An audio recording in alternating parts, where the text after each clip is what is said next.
Good evening to everyone. Добро вечер на сите. I know that you are tired after a day of work, Знам дека сте уморни после еден работен ден, and that I can do nothing to help you. меѓутоа тука ништо не можам да ви помогнам. But there are two things that can help you to stay fresh during the meeting. Меѓутоа има две нешта кои што може да ви помогнат да останете свежи за време на ова предавање. One of them is your interest in the subject, И едно од тие нешта е вашиот интерес во темата за проучување. and the second one is that when God will see that you have interest in the subject, a real one, А второто нешто, кога Господ ќе види дека навистина сте заинтересирани за темата, He will give you power for an hour and a half maybe.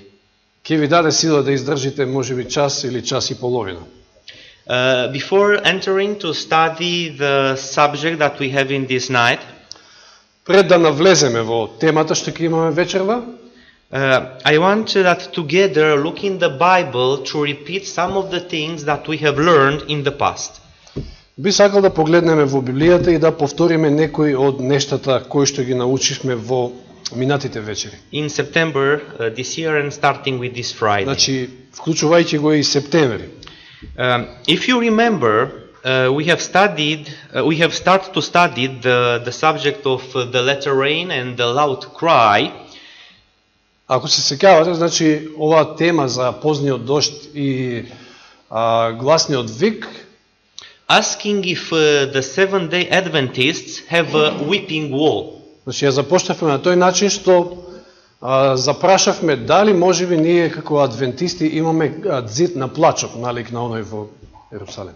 And we find that in some senses, in some instances, indeed we have a weeping wall. И навистина во некои случаи видовме дека имаме таков еден зид на плач. But now I want to look in the Bible together with you Но сега сакам да погледнам заедно со вас во Библијата and to compare the plan that God had with Israel and the plan that God has with the Seventh-day Adventist Church. и да направиме споредба меѓу планот што Господ го имаше со Израел и планот што го има со Адвентистичката црква. So now we only are repeating what we have learned until now. Значи сега само повторуваме сето она што го имаме веќе научено. I invite you to open the Bible in the book of Galatians, chapter 3. Отворете во Галатјаните, 3 поглавје, And I want to read verse 7 and 8, but I won't read in English to save time, only in Macedonian. ќе ги прочитаме 7 и 8 стих, да не губиме време, па нема да ги читаме на англиски, туку директно на македонски. Значи Галатјаните 3, 7 and 8. 3, 7 and 8, yeah. Трета глава, 7 и 8. И така признајте дека Авраамови синови се оние кои се од верата. А и писмото предвиде дека Бог преку верата ги оправдува народите и однапред му го навести Евангелието на Авраама. Во тебе ќе бидат благословени сите народи. Now, if you look at verse 7, you will find out that the children of Abraham are not those who are born necessarily from his flesh. Од 7 стих ќе видиме и можеме да видиме дека Авраамови синови не се неопходно оние кои што се родени по тело од него. But all those who are in the faith of Christ. Туку сите оние кои што се во верата Христова. Why is so important this fact to be highlighted now? Зошто е важно да го подвлечеме овој факт? Because to Abraham, God made a promise. Затоа што нели Господ му дал ветување на Аврама, And the promise made to Abraham will be fulfilled with him and with his seed. и се подсетуваме нели ветувањето can you repeat? Yes, the promise made to Abraham will be fulfilled with him and Значи with ќе биде ова ветување исполнето и со Аврама, но и со неговото семе, сите негови наследници. Now, if you look to verse 8 from Galatians chapter 3, you will find that the gospel was preached to Abraham. Во 8 стих од 3 глава гледаме дека Евангелието му беше проповедано и на Аврама. And Paul is also telling us when God preached the gospel to Abraham. Овде Павле исто така ни кажува кога тоа му било проповедано на Аврама. And Paul is saying that God spoke the gospel, preached the gospel to Abraham when he said to him these words, "In thee shall all nation be blessed." Павле вели дека Господ му го проповедал Евангелието на Аврама, кој ќе му ги каже овие зборови: во тебе ќе бидат благословени сите народи. We have studied this in September. Do you remember the exact moment when God preached this to Abraham? Ова го проучувавме во септември. Дали некој од вас се сеќава точно на времето кога Господ му го проповеда ова на Аврама? Значи овие зборови: во тебе ќе бидат благословени сите народи. When did God tell to Abraham, "In thee all the nation, all the families of the earth shall be blessed"? Кога Господ му го кажал ова на Аврама? Значи овие зборови: во тебе ќе бидат благословени сите народи. Okay. That's why it's important to repeat some things. Токму затоа е важно да се повторува. Should be always clear in our mind. Треба секогаш да ни е јасно. I invite you to open the Bible in Genesis chapter 12. Отвараме во Битие или Прва Мојсиева 12 поглавје. And let's read together first 3 verses. И да ги прочитаме заедно првите 3 стиха. Битие 12 поглавје. Господ му рече на Аврама: излези од својата земја, од родното место и од татковиот дом, и оди во земјата што ќе ти ја покажам. Ќе направам голем народ од тебе, ќе те благословам, ќе го прославам твоето име и самиот ќе бидеш благослов. Јас ќе ги благословам оние кои ќе те благословуваат, а ќе ги проколнам оние кои ќе те проколнуваат. И во тебе ќе бидат благословени сите племиња на земјата. If you remember, the country that was promised to Abraham was the heavenly Canaan. Ако се сеќавате, земјата која што му била ветена на Аврама, била Ханан, меѓутоа небесниот Ханан. Because we have studied that this country was promised to him as an everlasting possession. Бидејќи проучивме, видовме дека оваа земја му била ветена како вечно наследство. And that he and his seed, meaning Jesus, will inherit the country. И дека тој и неговото семе, а притоа се мисли на Христа, ќе ја наследат оваа земја. Also we have seen in September that Abraham was told that he will die and he will enter in the country after he will be alive again. И видовме во септември кога проучувавме дека Аврам ќе умре, но кога ќе наследи земјата откако повторно после тоа ќе биде оживеан. But here in these verses we find that God spoke to him these promises. Но овде во овие стихови гледаме дека Господ му ги кажал овие ветувања when he was calling him out of Babylon. Кога го повикувал да излезе надвор од Вавилон. That's the moment when God preached the gospel to Abraham. Значи тоа е моментот кога Господ му го проповеда евангелието на Аврама. Get thee out of thy country, meaning Babylon. Излези од својата земја, му вели во првиот стих, се мисли на Вавилон. And come into a land that I will show to thee. И оди во земјата што ќе ти ја покажам, што јас ќе ти ја покажам. Now, the same gospel was preached also to the Jewish people. Истото ова евангелие им било проповедано и на евреите. And we find this in the book of Hebrews, chapter 4, verse 2. А ова го наоѓаме во книгата Посланието до евреите, 4 глава, 2 стих. Евреите 4:2. Зашто и ние чувме радосната вест како и тие, но немаа полза од словото што го чуја, зашто не беше придружено со вера кај оние кои го беа чуле. So, the same gospel that was preached to Abraham and to the Jews is preached also to us, not another one. Значи, истото оно Евангелие, кое што му било проповедано и на Аврама, и на евреите, ни се проповеда и нам денес. Тоа не е друго Евангелие, тоа е истото. Now, when we are looking in the New Testament for searching the gospel preached in the New Testament, кога бараме во Новиот Завет, каде се проповеда Евангелието, we find about a promise in regard to a country. Овде во Новиот Завет наоѓаме ветување во врска со земја, that will be given to those who have faith. Која што ќе им биде дадена на оние кои што имаат вера. So the same country, on the same condition, faith, значи истата земја под еден исти условот е вера, was promised to Abraham and to his followers. Му била ветена и на Аврама и на неговите наследници. When Jesus was starting his mission on the earth, кога Исус ја започнал својата мисија на земјата, he started to preach the тој почнал да проповеда што? Gospel.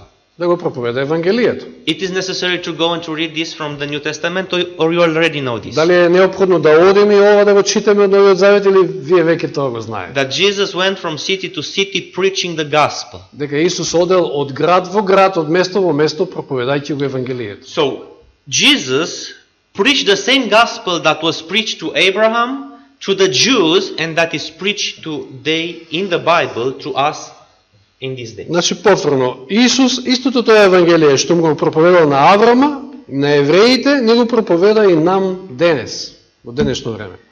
Now, in Hebrew chapter 4 verse 2 we have found out во стихот што пред малку го прочитавме во Евреите 4 глава, 2 стих, видовме that the gospel met with unbelief from the Jews and it cannot do her work. Значи Евангелието наишло на неверие, односно било отфрлено од евреите и затоа не можело да си ја заврши својата работа. If we remain there in Hebrew chapter 4, ако останеме овде во истата оваа глава од Евреите 4, од Евреите 4 I want to look now at verse 8.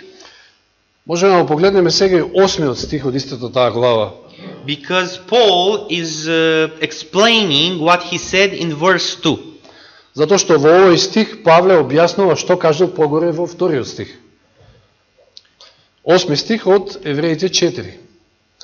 Зашто ако Исус навин можеше да ги доведе во починка, не би зборувал после тоа за друг ден. So according with these words, Joshua, според овие зборови во овој стих, Исус навин did not give rest to the people. Значи не ги довел во починка луѓето. That's why remain another day for us in which we to receive rest. Затоа за нас денес останува еден нов друг ден во кој што ние би влегле во починката. So again, Abraham was called to come out from Babylon. Уште еднаш повтараме. Аврам беше повикан да излезе од Вавилон. It was preached to him the gospel directly by God. Директно Господ нему го проповедал Евангелието. And it was promised to him a country as an everlasting possession. И му било ветена земја како вечно наследство. The same gospel was preached for the first time to the people in slavery by Moses. Истото Евангелие им го проповедал Мојсей за прв пат на израелците уште додека биле робови. But the people who went out from slavery from Egypt, но луѓето кои што излегле од надвор од робство од Египет, did not enter into the promised land because of unbelief. Не влегле, не можеле да влезат во ветената земја заради неверие. So we find the problem in the church, unbelief. Значи го наоѓаме проблемот во црквата тогаш, било неверието.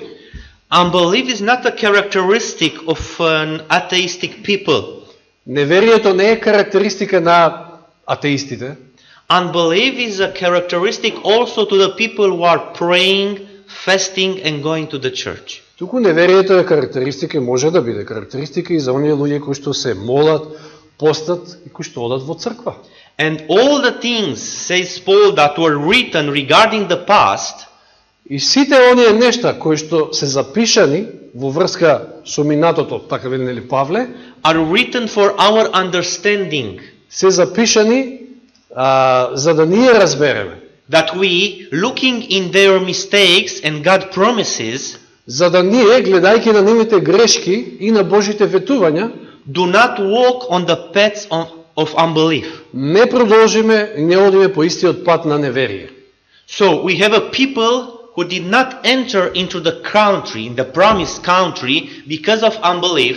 Значи имаме луѓе кои што не можеле, не влегле во ветената земја заради неверие.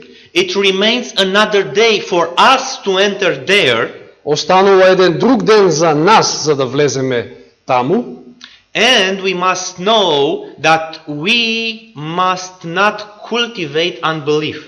И мораме да знаеме дека ние не смееме да негуваме неверие во Now, срцето. let's go in Matthew chapter 24 and read from there verse 14. Matthew 24:14. Одиме во Матеј 24 поглавје, стих 14. Матеј 24, 14. И гласи вака. И ова Евангелие за Царството ќе биде проповедано по целиот свет, за сведоштво на сите народи, и тогаш ќе дојде свршетокот. In previous verses, Jesus is speaking about the signs of the times. Во претходните стихови од оваа глава Исус зборува за знаците на времето. The signs of the end of time. Значи знаците за последното време. But he is pointing the end of time, showing the end of time, the point, Okay, continue. when the gospel is preached, this gospel of the kingdom. И тој укажува на тоа дека последното време, односно крајот ќе дојде кога ќе се проповеда Евангелието. So we know that when the gospel of the kingdom Затоа знаеме дека кога Евангелието за Царството, that was preached to Abraham тоа исто Евангелие кој што беше проповедано на Аврама and to the Jews и на евреите and by Jesus, и од Исуса, when this gospel shall be preached all over the world, the end shall come. кога ова исто Евангелие ќе биде проповедано насекаде по светот, ќе дојде свршетокот. Now, let's go in Revelation chapter 14. Одиме сега во Откровение, во 14-тото поглавје. Please look and read verses 14 and 15. Revelation 14, verses 14 and 15. Откровение 14, 14 и 15. И видов и ете бел облак, а на облакот седеше еден сличен на човечкиот син, со златна круна на главата и со остар срп во раката. И еден друг ангел излезе од храмот и му извика со силен глас на оној кој седеше на облакот. Испрати го својот срп и жни, зашто дојде твојот час за жниење, зашто е зрела жетвата на земјата. From Matthew chapter 13, verse 39, Од Матеј 13, 39 стих, you can go there and read. Сега читаме во Матеј 13 глава, 39 стих. Матеј 13, 39. А непријателот што го посеа, се мисли на каколот, е ѓаволот. Жетвата е свршетокот на векот, а жетварите се ангели. From this verse, we find that the harvest is the end of the world. Од овој стих гледаме дека жетвата го представува крајот на светот. Now, in Revelation 14:15, we find that when we have that white cloud and the harvest, there is the end of the world. Во Откровение 14:15, кога го гледаме оној облак и жетвата, тоа го означува крајот на светот. Исто така. Because it's spoken as a harvest and reaping and the sickle.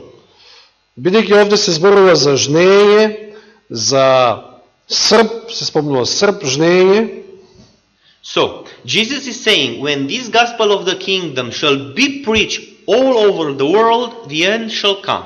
Значи, рековме, Исус вели, кога Евангелието ќе биде проповедано по цел свет, ќе дојде крајот. The book of Revelation is presenting the harvest. Откровението ни го прикажува, ни ја прикажува жетвата. And we know that the harvest is meaning the end of the world. А веќе видовме од Матеј 13 глава дека и жетвата го представува крајот на светот. So, what we must find in this prophecy from Revelation, Она што треба да го пронајдеме во ова пророштво од Откровение, we must find the preaching of the gospel before the harvest. тоа е, значи мора да го пронајдеме проповедањето на Евангелието, дека ќе се случи пред жетвата да се случи. And if we look up to the verse 14, Ако погледнеме во погорниот стих, 14, and go for example at verse 6, 14 chapter 6. 14? Значи, ако погледнеме погоре во 14 глава од Откровение и го видиме 6 стих, познатиот 6 стих, we find that an angel was sent to preach the gospel all over the earth. овде гледаме ангел како е пратен за да го проповеда Евангелието на сите жители на земјата. Then we find another angel speaking about the fall of Babylon. После него доаѓа друг ангел кој што зборува за падот на Вавилон. Then we find another angel speaking about some beast and the righteousness by faith. Потоа доаѓа трет ангел кој што зборува за зверот и за оправдувањето со вера. And if we read Revelation further till chapter 18, И ако продолжиме така да го читаме Откровението 7 до 18-тото поглавје, we find another angel calling the people of God out of Babylon. во 18-тото поглавје гледаме уште еден ангел кој што го повикува народот, Божиот народ да излезе од Вавилон. So now we have the same story as with Abraham. Че сега овде имаме истата онаа приказна што ја видовме во случајот со Аврам. While Abraham was in Babylon, he was called to get out of the country to a promised land. Додека Аврам се наоѓаше во Вавилон, беше повикан да излезе од Вавилон и да се упати кон ветената земја. And the gospel was preached to him. И Евангелието при тоа му беше нему проповедано. At the end of time, God is calling his people out of Babylon. На крајот на времето, Господ го повикува својот народ да излезе надвор од Вавилон And is preaching to them the gospel. и ним им го проповеда Евангелието при тоа. What we find about the seed, the physical seed of Abraham, is that they did not enter into the promised land because of unbelief. Оно што го гледаме во врска со семето Авраамово, при тоа се мисли на неговите потомци, видовме дека не можеа, не влегоа во ветената земја заради неверие. And because Joshua did not give to them rest, и затоа што Исус Нави не им даде, не ги внесе во починка, remains another day for us. Останува друг ден за нас. That's why we must pay attention to the word or to the fact. Затоа треба да обрнеме внимание на зборот вера. Now, let's open the Bible in Hebrew chapter 11. Да отвориме Библијата во Евреите 11 поглавје. Послание до Евреите 11.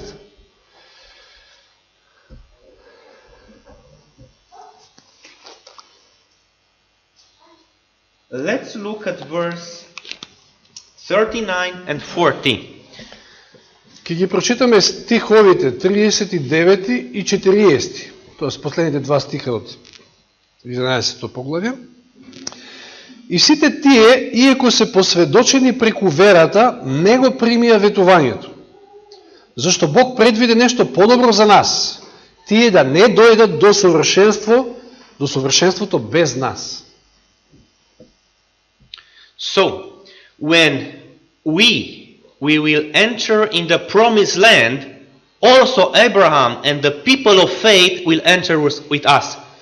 Значи, кога ние ќе влеземе во ветената земја, со нас заедно ќе влезат и Аврам и сите останати верни.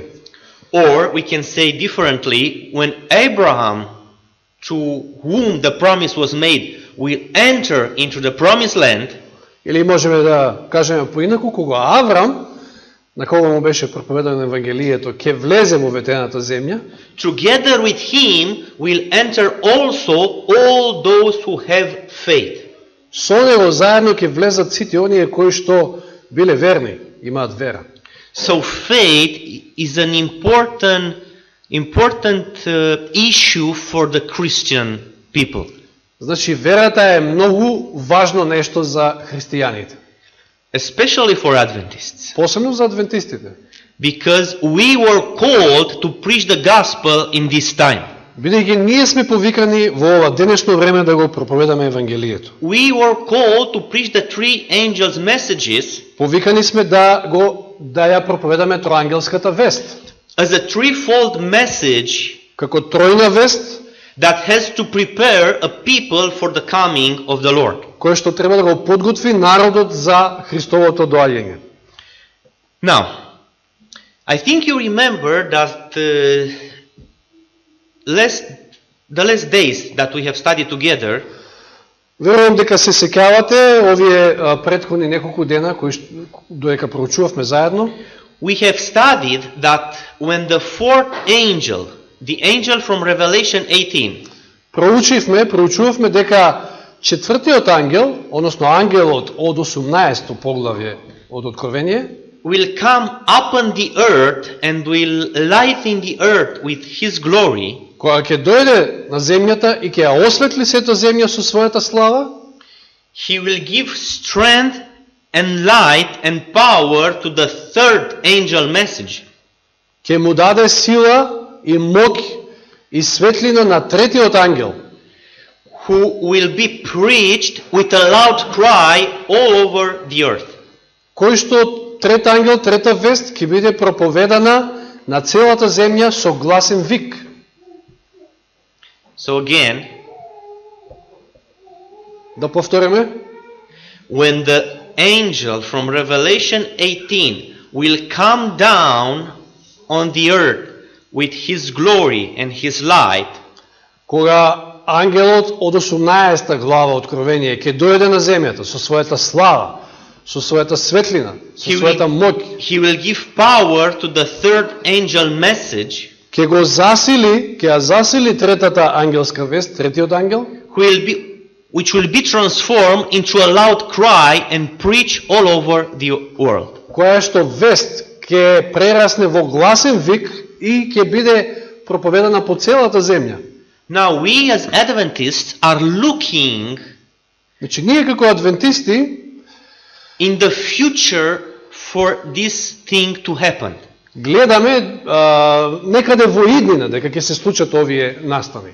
And indeed, и навистина, the events will be in the future. Овие настани ќе се случат во некогаш во иднина. But there is a thing in the past and we must look there. Но има нешто и во минатото на кое што мора да обрнеме внимание.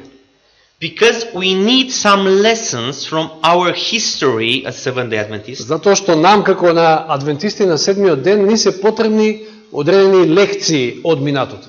Because God wants us to learn the lessons of the history before experiencing with us the power and the work of the latter rain. Затоа што Господ сака ние да научиме одредени лекции од минатата наша историја пред да не засили со Светиот Дух преку силата на излевањето на позниот дожд. I want to start reading something. Сакам да започнеме да прочитаме нешто. It is a letter sent by Ellen White to S.N. Haskell. Тоа е едно писмо кое што било пратено од Елен Вајт до Хаскел On April 6, 1892. на 6 април 1892 година. A short break. Што? A short break. As a parenthesis. Кратка пауза. Just for information. Само чисто колку за информација. 4 years later, Haskell will ask Ellen White to marry with him. I don't know if you knew this thing. Елен Вајт? Haskell Ellen White. 4 години подоцна, Хаскел ќе ја побара Елен Вајт за жена. So Ellen White was asked for another marriage by Haskell. Че Елен Вајт била побарана по втор пат. When she refused to marry with him, кога таа одбила да се омажи за него, not with easy, without fight. Значи не било лесно при тоа. But she was thinking that it's better for the work to remain unmarried than to marry. Меѓутоа за себе сметала и за работата што ја работела дека е подобро да остане немажена. And one of the thing thought in her mind was, една од мислите што и дошла на ум била, if I marry him, I will be Ellen Gold Haskell. Една од мислите што и дошла на ум била дека ако јас се омажам за него ќе бидам Елен Голд Хаскел. But I am known as a writer all over America and in other countries as Ellen White. Меѓутоа насекаде и по Америка и во други земји сум позната како писател и тоа под името Елен Вајт. So I won't do this thing. И затоа нема да го сторам тоа. She refused him. Го одбила, значи. And she proposed him to marry to another woman. И му предложила да се ожени за друга. And in 1897 Haskell married that woman. И во 1897 година очигледно Хаскел ја послушал Елен Вајт па се оженил за таа жена.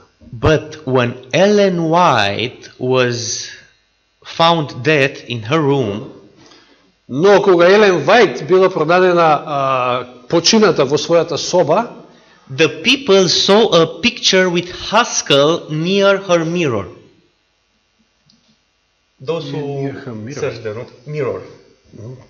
Покрај луѓето кои што ја нашле таму почината, покрај незиното огледало нашле слика од Хаскел.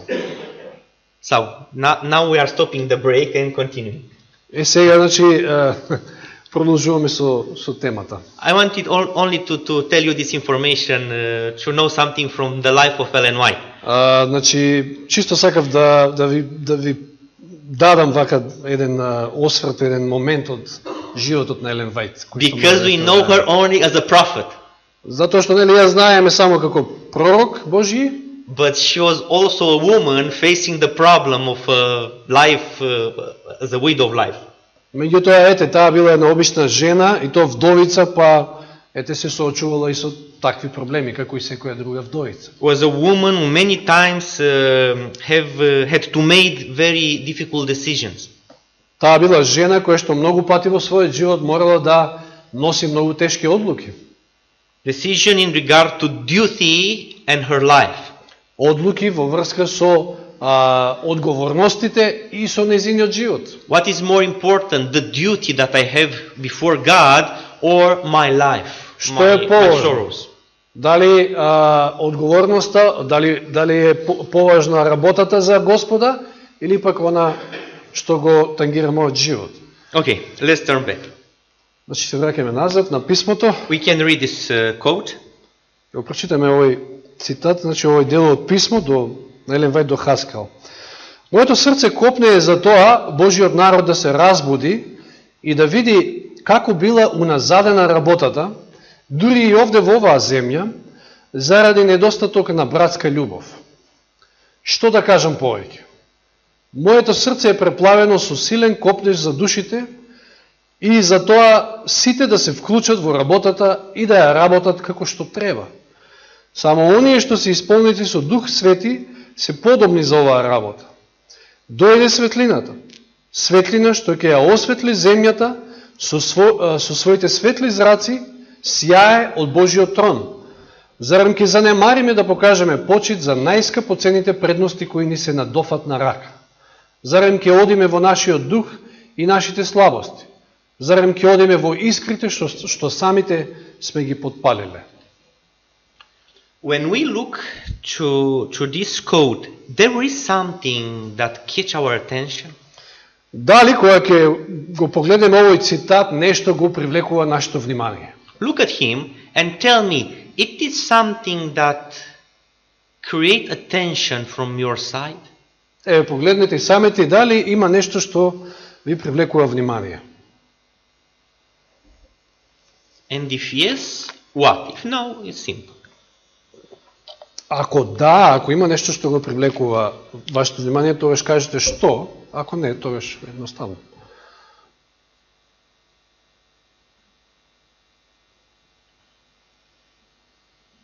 There is something or no? Дали има нешто или не? Да. No? The red letters. Yeah, the red letters. Yes, the red. Да, оној дел во црвено, затоа и подвлечен, нели? But I'm not interested in color. Меѓутоа, не ме интересираат мене боите сега, конкретно. But in information. Туку информацијата. Listen, looking there. Гледајте таму и слушајте. With red, it is true. Оној дел со црвено, да, тоа е тоа. The light has come. Значи, дојде светлината. Светлината е дојдена. In English, when we have has come, Во англискиот, знаеме, кога имаме has come, that's meaning a thing which happened in the past and also is continuing in the present. тоа значи дека имаме нешто што се случило во минатото, но продолжува и трае се до моментот, до сегашност. So Ellen White is not speaking about the light who had come, Значи, Елен Вајт не зборува за некоја светлина која што дошла некојаш во минатото, but one who has come. туку која што дојде. So there is a light that comes somewhere in the past and is continuing now. It is present now. Значи, има некоја светлина која што дошла во минатото, но продолжува се до ден денешен. So the light has come. Значи, дојде светлината. What kind of light? The light about Sabbath? Каква е оваа светлина? Дали е светлина во врска со саботата? About clean or unclean food? Во врска со чиста или нечиста храна? Може би? About sanctuary? За светилиштето? About non-immortality of the soul? За непостојање на бесмртна душа? What kind of light is she speaking about? За каква светлина зборува овде Елен Вајт? The light which will enlighten the earth with its bright rays has been shining from the throne of God.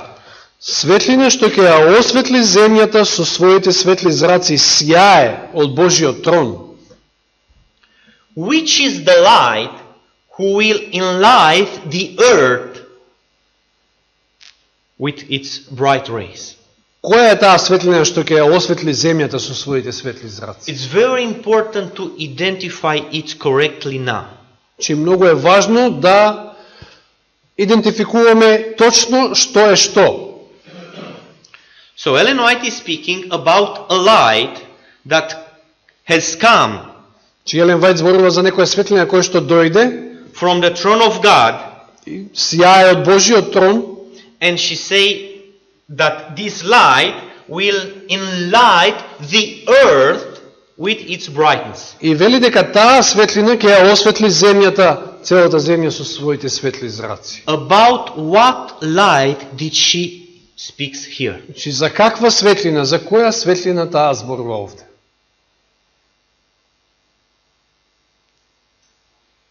светлината на третиот ангел, на четвртиот ангел, пошто ќе ја заедна таа вест.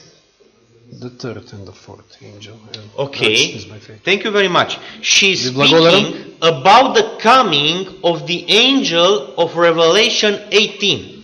Таа овде зборува за доаѓањето на ангелот од 18 глава Откровение. Let's go in Revelation 18. Да отидеме, да отвориме уште еднаш таму во Откровение 18 глава. Look and read, please, verse 1.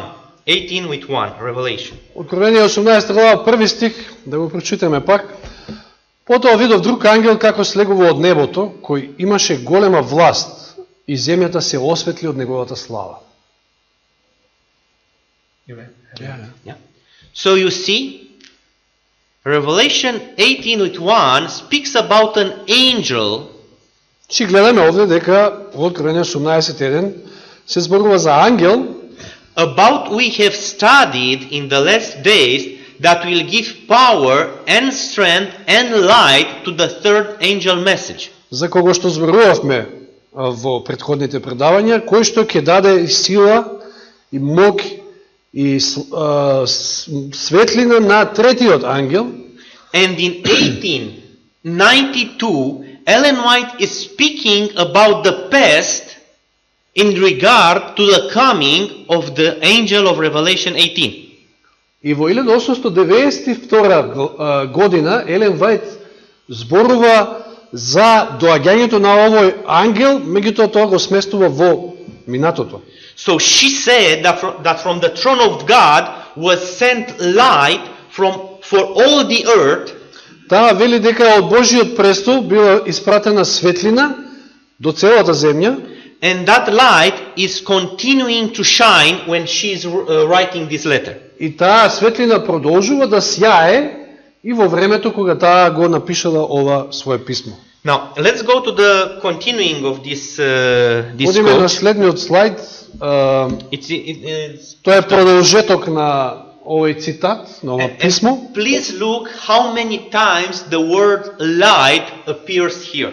И еве забележете колку пати зборот светлина се повторува, се гледа во овој текст.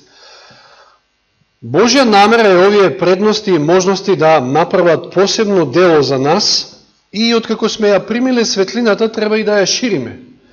Дали ќе одиме во светлината? Дали ќе дозволиме таа да светли и на патеките на другите?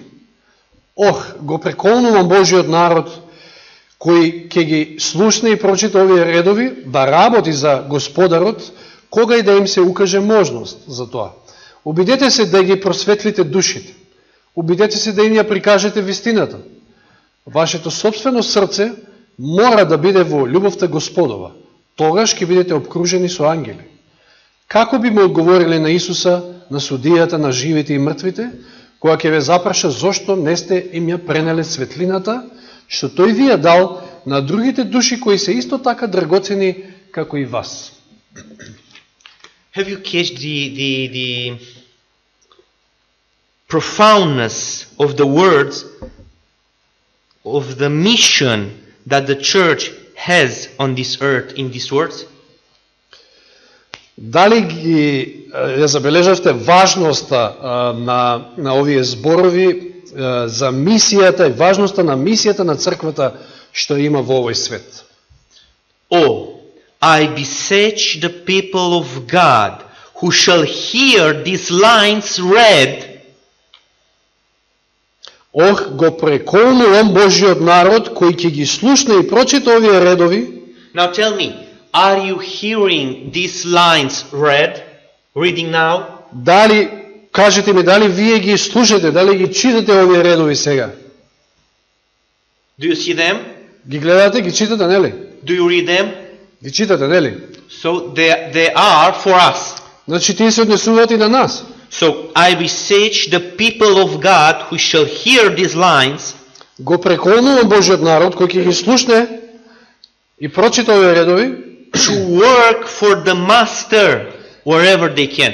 да работи за Господарот, кога и да им се укаже можност. But we cannot. Но ние не можеме. And we have solved the problem. Си велиме не можеме и со тоа сме го решиле проблемот. It's very simple to resolve the problem. Многу е едноставно да се реши проблемот, нели? It's very complicated to work. Многу е комплицирано, многу е тешко да се работи. But these words, coming from the letter of a prophet of the church, Меѓутоа, овие зборови, кои што доаѓаат од перото на Божиот пророк до оваа црква, are a responsibility for us, представуваат одговорност за нас. a task. Тоа е задача. To work for the master wherever they can. Да се работи за Господарот кога и да се може, кога да се укаже можност за тоа. Try to enlighten souls. Обидете се да ги просветлите душите. Try to show them the truth. Обидете се да им ја прикажете вистината. In order that we can enlighten souls and preach them the truth, За да ги просветлиме душите и за да им ја проповедаме вистината, we must have this light and we must have this truth. мораме да ја имаме самите, да ја поседуваме таа светлина и таа вистина. That's why our first work is inside of the church, Токму затоа првиот дел од работата е внатре во црквата. reconsidering these old and beautiful truths of the Bible, Значи, разгледувајќи ги овие и размислувајќи околу овие прекрасни Божји вистини од Библијата and live in the power of the Word of God. и живеејќи во силата на Божјото Слово. We go to the next one. It's continuation of the Одиме на book. следниот цитат, исто е ова уште еден продолжеток. Брате Хаскел, ти го представувам ова за да можеш да им го представиш и на другите. Just a second. So she is writing to Haskell Значи му пишува, Елен Вајт му пишува на Хаскел, in order that Haskell to do what? со цел што да направи Хаскел? To present, Презент to others. So Ellen White is writing in April 6, 1892 from Australia to Haskell, who was in America, Значи Елен Вајт на 6 април 1992 година му пишува на братот Хаскел, кој што е во Америка, а при тоа Елен Вајт е во Австралија, че кој го пишува ова, in order that him to present what she is writing to others. со цел овој Хаскел, значи, да им го представи на другите она што таа нему му го представила. Продолжуваме со читањето. Окога Господ би ги осведочил и обратил душите, за да светлината што сега не осветлува, не биде повлечена од нас, бидејќи не одиме во неа и не ги извлекуваме другите од темнина. Stop here. So, she's telling to Haskell that this light that is shining now Значи, таа му кажува на Хаскел дека онаа светлина која што во моментот сјае, may be removed from them може да се случи да биде повлечена од нив, because they are not walking in the light. бидејќи тие не одат во светлината. And she wants that the Lord would work on the hearts of the people and their souls. И таа сака да The Lord will work in their hearts and souls. Таа сака да Господ работи во срцата и душите на луѓето, That the light now shining за да светлината која што сега осветлува may not be removed from them. да не биде From us. повлечена од нас или од нив тогаш. Okay, continue. Толку многу сум погодена од мртвилото и лекомисленоста на Божиот народ. Ги преколнувам да не мируваат се додека нивните души не бидат осветлени од светлите зраци на сонцето на праведноста. Оние кои не ја искористуваат светлината што веќе ја имаат, не само што нема да можат да добијат поголема светлина, туку ќе ја изгубат и таа што веќе ги осветлива. Исто како и Капернаум, и тие се возвишени до небо, во смисла на предности. Доколку не покажат реакција на светлината, ќе бидат оставени во целосен мрак и нема да знаат од што ќе се сопнат. Another important thing in this quote Уште една важна работа што ја наоѓаме во овој цитат is that Ellen White is begging the church е тоа што Елен Вајт ја преколнува црквата do not have rest да не мируваат till this light is theirs. се додека таа светлина не стане нивна. Do you understand? Дали го разбираме ова? She wants that the church do not have rest, peace, till this light will be theirs. Значи таа сака црквата да не мирува, а се додека таа светлина значи не стане нивна.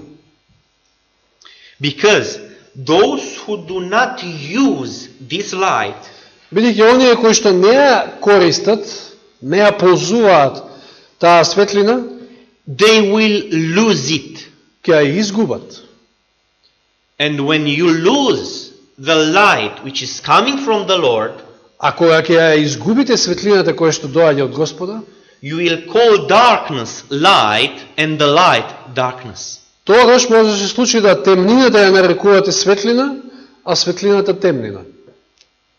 So now after this she's comparing the church with Capernaum, После ова таа прави споредба на црквата со Капернаум, who was exalted till heaven in privileges, кој што беше возвишен се до небото во предностите, and also the church. This church was exalted to heaven in regard to the privileges of the light of the angel of Revelation 18. и оваа црква исто така беше возвишена се до небо во врска со благословите и светлината која што доаѓа од ангелот од 18 глава Откровение. Let's read further. Одиме на следниот слайд. God is testing now. Ти велам дека сега Господ не става на проба. Целиот свет треба да биде осветлен од Божјата слава. Светлината и сега свети, и колку тешко е за горделивите срца да го прифатат Исуса како свој личен спасител. Колку им е тешко да излезат од шаблонот на легалната религија. Колку им е тешко да го зграпчат богатиот бесплатен дар од Христа. Оние кои нема да ја прифатат оваа понуда, нема да разберат ништо од светлината што ќе ја исполни целата земја со неговата слава. Нека секое срце сега го бара Бога. Нека нашето јас се распне, бидејќи богати и славни благослови ги очекуваат сите оние кои ќе задржат покајнички дух. This is a letter that you should have all of it translated in Macedonian. Ова е едно писмо кое што треба да го имаме целосно преведено на македонски јазик. Is one of the most important letters sent by Ellen White. Ова е едно од најважните писма кои што биле пратени од Елен Вајт. She is saying, I tell you, God is testing us now. Таа вели, значи, му се обрека на Хаскел, му вели дека Господ не става на проба. The light is shining now. Светлината сега светли. And how hard it has been for proud hearts И колку им е тешко на горделивите срца to accept of Jesus as their personal Savior. да го прифатат Исуса како свој личен спасител. Now please tell me, she is writing about people who did not receive Jesus in their lives?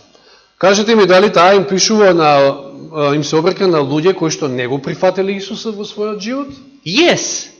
Да. But these people who did not receive Jesus in their lives Но овие луѓе кои што не го прифатиле Христа во животот are not in clubs. Disco clubs. не се по диско клубови, They are not on football arena. не се по фудбалски утакмици. They are in the church. тие се во црквата. That's one of the biggest problem of the church. Тоа е еден од најголемите проблеми на црквата. It is filled with people who did not receive Jesus in their lives, Црквата е полна со луѓе кои што не го прифатиле Христа во својот живот. but they are doing missionary work. А работат, мисионираат можеби. For whom? За кого работат? If we didn't receive Jesus, for whom we are working? Ако не сме го примиле Христа, тогаш за кого работиме? Because she is writing here about some proud hearts who did not accept Jesus as their personal savior. Бидејќи овде таа им се обраќа и пишува за горделиви срца кои што не го прифатиле Исуса како свој личен спасител. And our first reaction when we read this letter И наша прва реакција е кога го читаме ова писмо is to say, е да кажеме it is not about me. ова не се однесува на мене. I received Jesus. Јас сум го прифатил Исуса. This is the biggest problem in our life. Ова е најголемиот проблем во нашите животи. From where do we know certainly that we received Jesus? Од каде со сигурност знаеме дека сме го прифатиле Христа? Do you remember about the disciple of Jesus when they began to preach after his ascension? Дали се сеќавате на Христовите ученици кога тие почнуваат да проповедаат после неговото вознесение? That when people heard them and see them working, Да кога луѓето ги виделе како работат и како проповедаат, they concluded, тие заклучиле едно нешто. these were with Jesus. Овие биле со Исуса. The same thing must happen with us. Мора да се случи истото ова и со нас. There must be proofs of our acceptance of Jesus in our lives. Мора во нашите животи да постојат докази дека ние сме го прифатиле на вистина Христа. There is a risk in not accepting Jesus, Постои ризик ако не го прифатиме Христа. although we do not know that we haven't received it. We don't know. We think we believe we received Jesus, but we didn't Значи receive it. кога веруваме дека сме го примиле Христа, а всушност не сме го примиле. The risk is this. Еве го ризикот, еве кој е ризикот. With red letters. Она што е запишано овде во црвено. Those who have not accepted this offering, Jesus, Че оние кои што нема да ја прифатат оваа понуда, а тоа е Исус, will not understand anything of the light which fills the whole earth with His glory. нема да разберат ништо од светлината што ќе ја исполни целата земја со неговата слава. So, the presence of Jesus in my life, the real presence, Значи, присуството Христово, ама она вистинско присуство Христово во мојот живот, of the real Jesus, not of those invented by us, на вистинскиот, присуството на вистинскиот Христос, на не на оној Христос кој што можеби ние сме си го замислиле во нашиот ум. so His presence will make us to understand the light of the fourth angel. Тоа негово присуство ќе направи да можеме да ја разбереме светлината што доаѓа од четвртиот ангел. Ellen White is writing this letter and sending it to Haskell in America.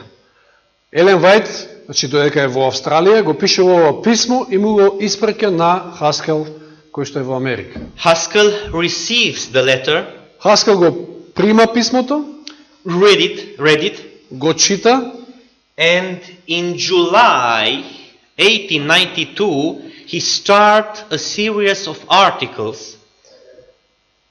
July. July, yes.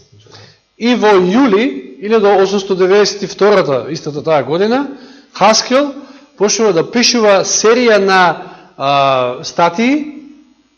And this series was entitled Watchman, How It Is from Night. Watchman. How it is? How it is from night. How many night we have. It is from the Bible, from Isaiah. Окей. Watchman, not of the night, Насловот на оваа серија статии е if you see. Watchman, what of the night? Стражару, It's from Isaiah. It's a verse from Isaiah. тоа е еден дел од стихот Исаија во ред. You need it to help with him? I don't know if you know the verse. Okay. We can read it. Mm-hmm.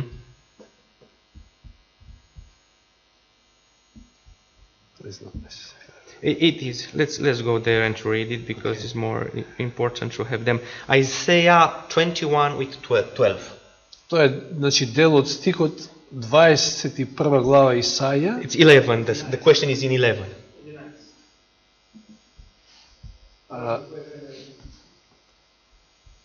Isaiah 21. 21, 11. At 11 is the question.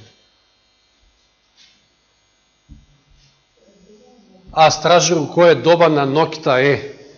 So this was the title of the series of articles. Тоа бил наслов, значи, на оваа серија на статии што ги пишувал Хаскел како одговор на писмото. And in these articles, Haskell is quoting extensively from the Ellen White letter to him. И во овие негови статии тој интензивно, значи, ги цитира зборовите на Елен Вајт од писмото што го добил. In the last article, which was published in August 23, во последната статија која што била отпечатана на 23 август 1892, Haskell is saying, еве што вели Хаскел во следниот слайд. Мокниот ангел се беше симнал од небото и започна да блеска светлина која ќе осветли земјата со Божјата слава. Од друга страна, дали веста се шири до најоддалечените краишта на земјата? Дали мокниот ангел се спушти за да ја осветли земјата? Сето ова е така, сето ова е вистина.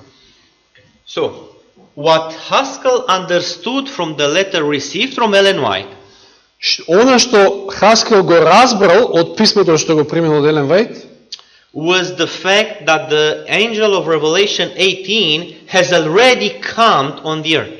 бил фактот дека ангелот од 18 глава Откровение веќе дошол на земјата. And that the light has begun to shine. И светлината веќе почнала да ја осветлува земјата. He understood that the mighty angel descended on the earth to lighten the earth with his glory. Че тој разбрал дека ангелот веќе се беше симнал од небото и започнала да блеска светлината која ќе ја осветли земјата со Божјата слава. Now, we know that when the fourth angel of Revelation 18 comes and gives power and light to the third angel message, Сега знаеме дека кога доаѓа овој четврти ангел и му дава сила, го засилува, и му дава светлина на третиот ангел од 14 глава Откровение, we have also another issue, another thing already come. And I want you to identify which. Значи, доаѓањето на овој четврти ангел, имаме уште нешто што доаѓа со него. И сега би сакал да го пронајдеме тоа нешто. Да го идентификуваме. What we have studied these last days. Што проучувавме во претходните денови? When the mighty angel from Revelation 18 is coming, what's happened? Што се случува со доаѓањето на четвртиот ангел од Откровение 18? Што се случува? Уште нешто. Имаше два настани кои што одеа заедно. The two events that comes together. We must identify what happened when this mighty angel comes. Че мора да пронајдеме, да видиме што се случува при доаѓањето на овој мокен ангел. But before this, it is clear for everybody that this mighty angel has already come in 1892, was already there. Но прво, дали е јасно за секој од нас дека 1892 година, кога се тоа се пишува, дека ангелот веќе е дојден? Дали е јасно тоа? So it was there, this angel? Дали овој ангел веќе бил присутен, дојден на земјата? It was there. Тука Okay. бил, да. So, if it was there, what we have studied that when this angel is coming, brings with him. There are two things. Ако веќе е дојден, тогаш што проучувавме? Што тој донесува со себе? Имаше две нешта. The loud cry. The loud cry, correct? Гласниот вик, да. And the presence of the loud cry signifies what? А присуството на гласниот вик, што исто така покажува? Дека има уште нешто присутно. Што е тоа? The outpouring of the Holy Spirit. The latter rain. Позниот дожд, доцниот дожд, да. Have we studied this? Дали за ова проучувавме, се сеќавате минатите? When we said that the latter rain and the loud cry are events that have place in the same time, take place in the same time. Се сеќавате кога зборувавме дека гласниот вик и позниот дожд се настани кои што се случуваат во исто време. The latter rain being the cause, Каде што позниот дожд е причината, and the loud cry being the effect. а гласниот вик е последицата. So, if we have the mighty angel and the light has begun to shine, Значи, ако веќе го имаме дојдено овој мокен ангел, тој е тука и светлината веќе сјае, this means that God was sending already the Holy Spirit in the outpouring of the latter rain. ова значи дека Господ веќе го испратил Светиот Дух преку излевање на позниот дожд. So, it appears from what we have read Значи, изгледа од она што веќе го прочитавме, that sometime in our past history as a church, дека во некое минато време од историјата на нашата црква, God sent to us the latter rain. Господ веќе ни го пратил позниот дожд, He began the loud cry, започнал гласниот вик, but the question is, но се поставува прашањето. why did it stop? Зошто сето тоа застанало? Почнало позастанало. Because we have studied that when the latter rain is coming and the loud cry it is given to the world, the end is coming. Затоа што веќе проучивме и видовме дека кога ќе се излее позниот дожд и ќе се објави гласниот вик до светот, ќе дојде крајот на светот. How many of you have heard until now that the latter rain and the loud cry has begun in our past history? How many of you did knew this till now? Колкумина од вас сте слушнале за ова и сте знаеле дека некојаш во минатото гласниот вик и позниот дожд започнале во минатото од нашата историја? Дали сте чуле за вакво нешто? I have heard it. I have heard it. Yeah. Very few. Многу малку. I asked you this question because I want you to take responsibility hearing these things. Значи, ви го поставив ова прашање затоа што сакам да прифатите одговорност, слушајќи ги овие нешта, And to study what happened then и да земете и да проучите што се случило тогаш, when God was preparing His church for translation. кога Господ ја подготвува својата црква за преобразба. But something has happened and it stopped. Но нешто се случило во меѓувреме и го стопирало тој процес. The latter rain stopped to be given. Престанал да паѓа позниот дожд, The loud cry was not given to the world, гласниот вик исто така веќе не бил објавуван до светот, and Adventists are still on the earth, и адвентистите се уште се на оваа земја. having problems discerning left from right. Имајќи проблем да разликуваат што е лево, а што десно. We must study what happens because what is written from the past, it is written for our knowledge. Мора да проучуваме што се случило во минатото, затоа што тоа е запишено за наше добро.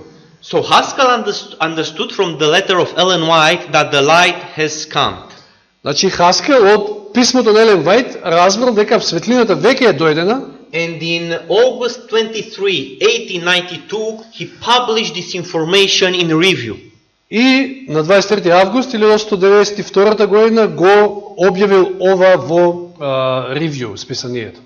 Some days later, after writing to Haskell, неколку дена подоцна Елен Вајт откако му напишал на Хаскел.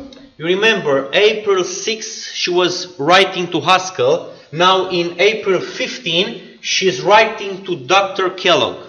Се сеќаваме на 6 април му напишала на Хаскел, а сега му пишува на 15 април, неколку дена подоцна, на доктор Келог. She is giving to the doctor the same information. Please read it. Му ги дава истите информации и на доктор Келог. Еве ќе прочитаме. Времето е токму пред нас, кога целата земја ќе биде осветлена со неговата слава. Таа светлина веќе започна да светли. И твое посебно проучување треба да биде да одржуваш чекор со отварањето на Божјото провидение, бидејќи е страшно нешто да се биде духовно слеп. So the time is right up on us now. Значи времето е токму пред нас, односно е дојдено, when all earth will be lightened with his glory, кога целата земја ќе биде осветлена со неговата слава. and lighted with the glory all the earth. These are the words about the fourth angel of Revelation. А ова се зборови всушност кои што се однесуваат на четвртиот ангел. Then she is saying the light is beginning to shine already. Потоа вели, таа светлина веќе започна да светли. And your special study is И твое посебно проучување е, треба да биде, to keep peace with the opening providence of God. Че да одржуваш чекор со отварањето, со секој, значи, постепено отварање на вистината на Божјето провидение. So, when God will send again the fourth angel on the earth, Значи, кога Господ повторно ќе го прати четвртиот ангел на земјата, which is our study, special study? тогаш кое треба да биде наше посебно проучување? Што треба посебно да проучуваме? To keep peace with the opening providence of God. Да одржуваме чекор со Божјото провидение. To see what God is doing, what He is working. Да видиме што Господ прави, што работи. For it is a terrible thing to be spiritually blind. Бидејќи е страшно нешто да се биде духовно слеп. Because we say that we see also spiritually. No. Бидејќи мислиме дека ако гледаме, па ќе речеме дека гледаме и духовно, меѓутоа не е тоа секогаш така. So, we have two letters Значи, еве видовме, имаме овде две писма, sent in the same month to two different workers of the church. испратени во истиот месец до двајца работници, различни работници во делото. In June 25, the same year, Во јуни, на 25 јуни, истата оваа година, Ellen White is writing again to Haskell, Елен Вајт повторно му напишала на Хаскел, and she's saying to him, и еве што му вели. Господ наскоро ќе дојде. Мора да се случи процес на прочистување и просејување во секоја црква, бидејќи помеѓу нас постојат зли луѓе кои не ја сакаат вистината или не го почитуваат Господа. Има потреба од преобразба на карактерот. Дали црквата ќе стане и ќе се облече во прекрасната облека, односно во Христовата праведност. Наскоро ќе се види кои биле садови за честна употреба. Потоа Елен Вајт, значи, ги цитира Откровение 18:1 и 2, кои што се однесува токму на четвртиот ангел, и Малахија 4:1 и 2. Потоа вели, овде јасно се прикажани оние кои ќе бидат садови за честна употреба, бидејќи тие ќе го примат позниот дожд. Секоја душа, која наспроти светлината која сега ја осветлува нашата патека, продолжува да живее во грев, ќе биде заслепена и ќе ги прифати измамите што доаѓаат од сатаната. Ние сега се приближуваме кон крајот на историјата на овој свет. Каде се верните стражари на сионските ѕидови, кои нема да заспијат, туку верно ќе го најавуваат времето на ноќта? Христос доаѓа да биде обожуван во сите оние кои веруваат. Во иднина со нетрпение не очекува спуштање и излевање на Светиот Дух на црквата, но предност за црквата е да го има сега.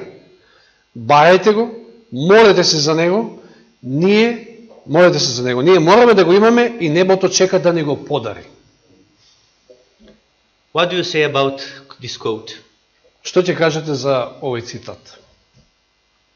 It is profound or not?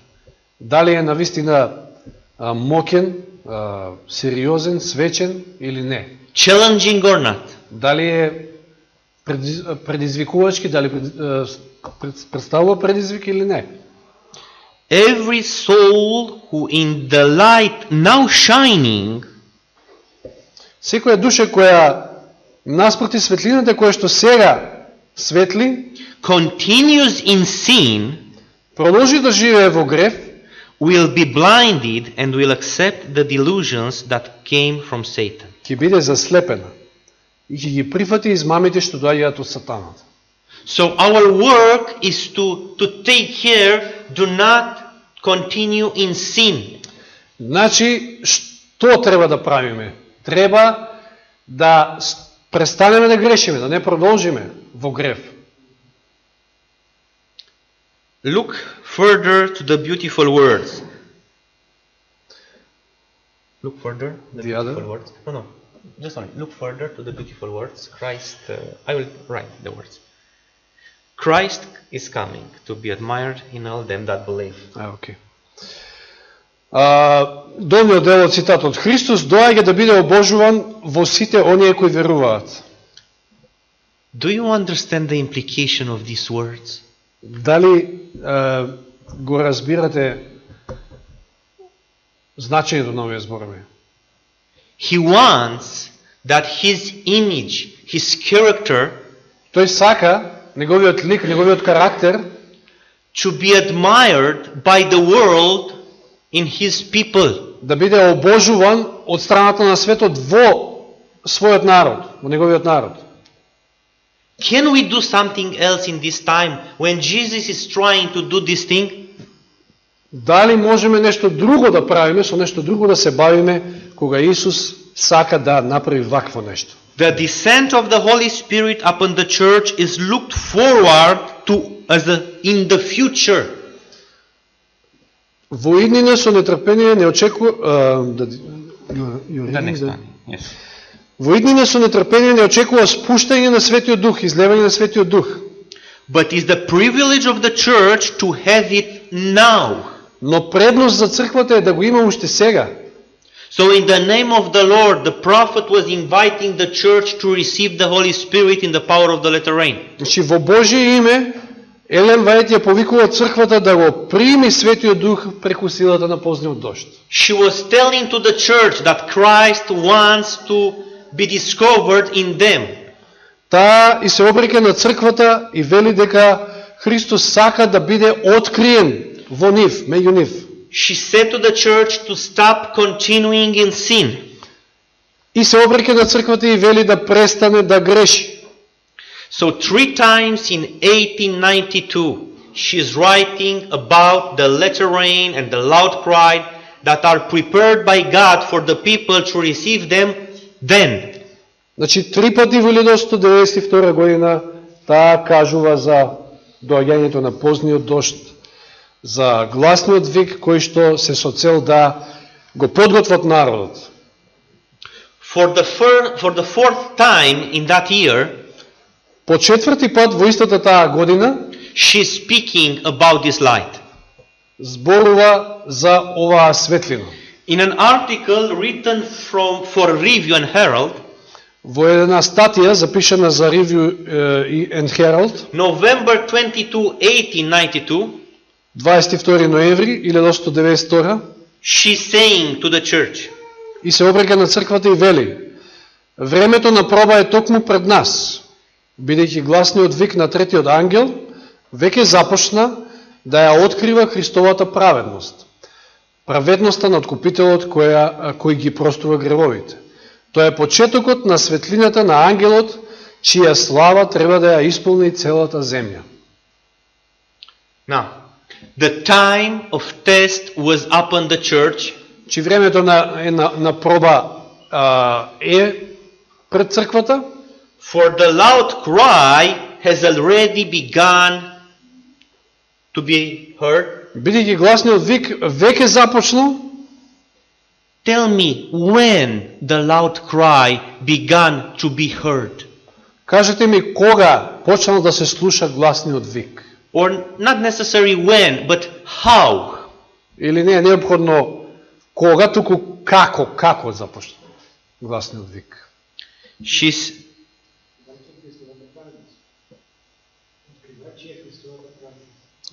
Revealing the righteousness of Christ. Okay, thank you.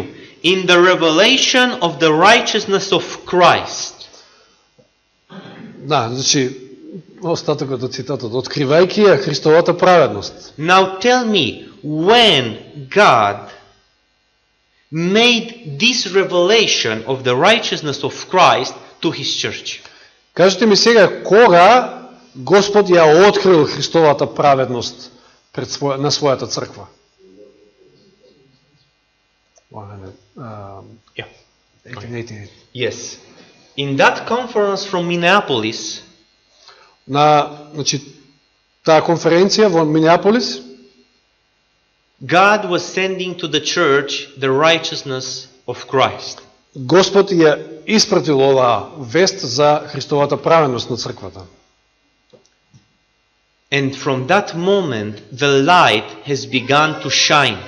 И од тој момент почнала да светли, да блеска светлината. Why did it stop? Но зошто застанала? Зошто What do you think? престанала да светли? Што мислите? Why did it stop? Зошто престанала да светли? Because they did not receive the light. They not received the light. Значи не ја прифатиле вистината. Indeed, they not received the light. Да, точно е. Не ја прифатиле вистината. But let's ask ourselves, who did not receive the light? Но да се запрашаме самите, кој не ја прифатил светлината? Most of them. Most of them, thank you very much. But Ви who благодарам, да. exactly did not receive the light? Повеќето, но точно кој не ја прифатил светлината? The leaders of the church. The light was not received by people who were doing outreach. А светлината не била прифатена од луѓето кои што мисионирале. The light was not received by those who were preaching in the church. Светлината не била прифатена од оние кои што проповедале во црквите. The light was not received by those who were administrating the church. Светлината не била прифатена од оние кои што ја администрирале, ја воделе црквата. The light was not received by those who were writing articles and books in the church. Не била прифатена и од издавачката дејност, од оние кои што печатале и пишувале книги. The light was not received by those who were praying for the light. Таа не била прифатена и од оние самите кои што се молеле за светлината. The light was not received by those who were pioneers in the beginning of the Seventh-day Adventist Church.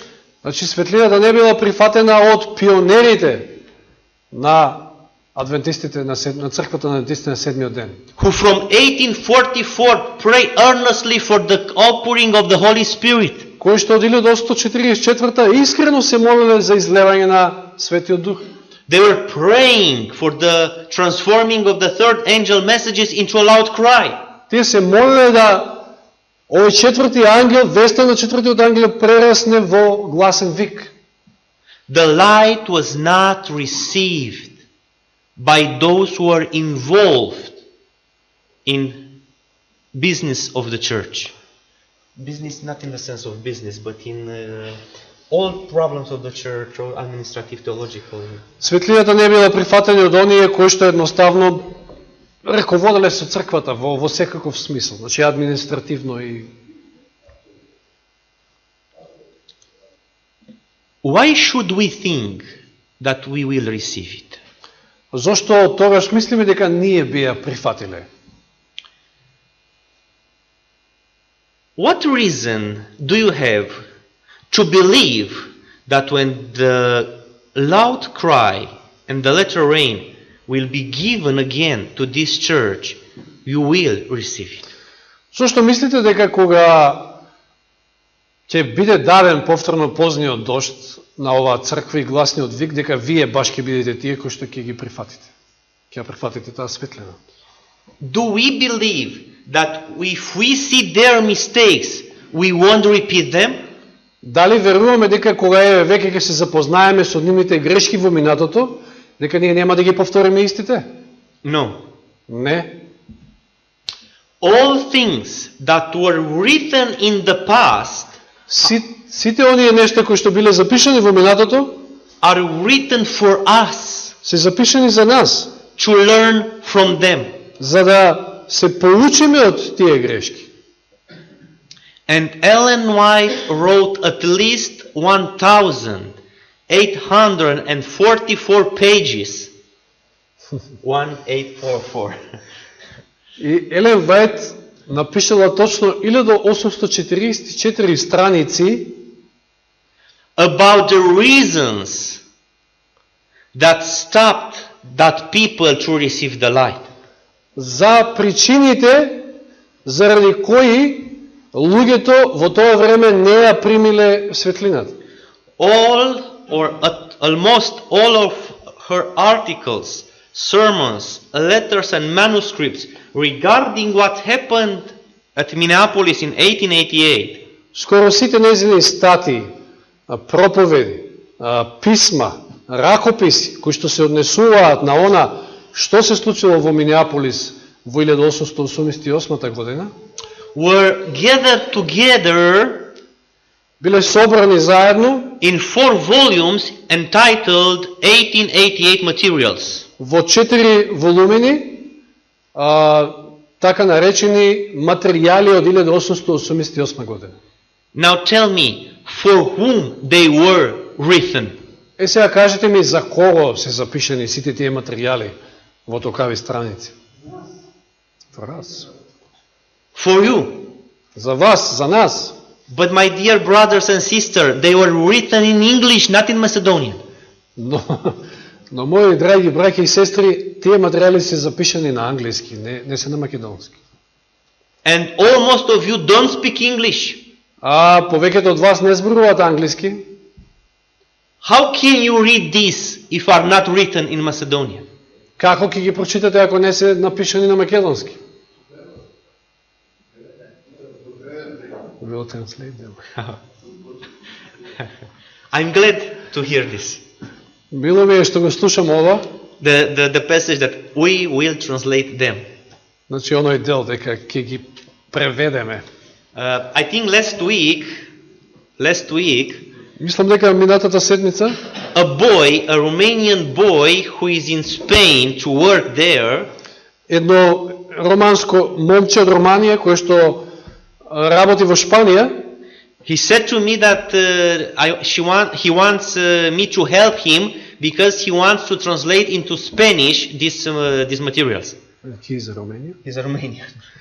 Значи момче од Романија кој што работи во Шпанија побарало помош од Паул да му помогне ако може да му помогне околу преведување на овој материјал на шпански. So start quickly to translate them in Macedonian, and maybe in some of the day you must translate them in another language.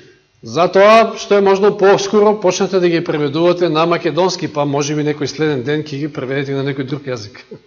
Do everything you can to put these materials in the hands of the Adventist Church.